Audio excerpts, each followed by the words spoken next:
baby, baby. Hey y'all, so this is the third episode of my Rogue Diary, and I want to talk about Miss Me today. We're going in order of the tracks, remember? Okay, so Miss Me is about sex. Sorry, mom.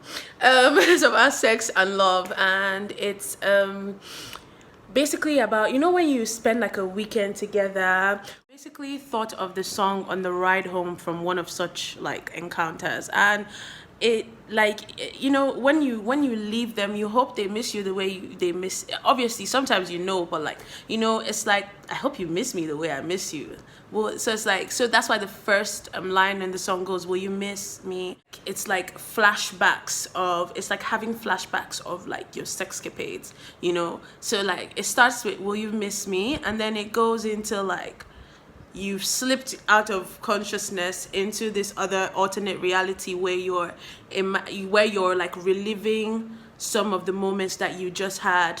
Guy, if you did not know, see, if you did not know the Thong song, or you did not know Unleash the Dragon, then I really don't know what was going on with your childhood. Like, Cisco was like right up there with Destiny's Child that year. Like, let us not even try to shit on Cisco right now. Like, his hair was fire.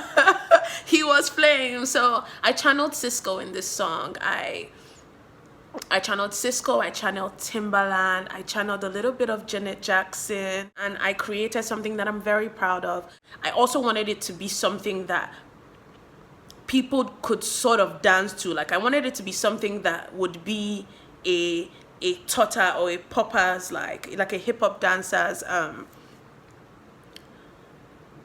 like gold. Like, I wanted it to be gold to a hip-hop dancer. I'm obsessed with bass. The whole sound of MIMZ is supposed to be a surround sound. It's a spaceship sound, so you need a lot of bass and echoes. Like, I want it to be like an alternate reality every time you listen to my music. So I started writing. I got distracted. I started watching series, you know.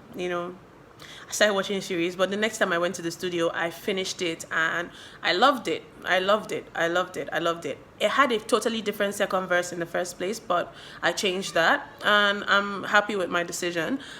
Also, another thing I wanted to talk about was the producer that I worked with. UC.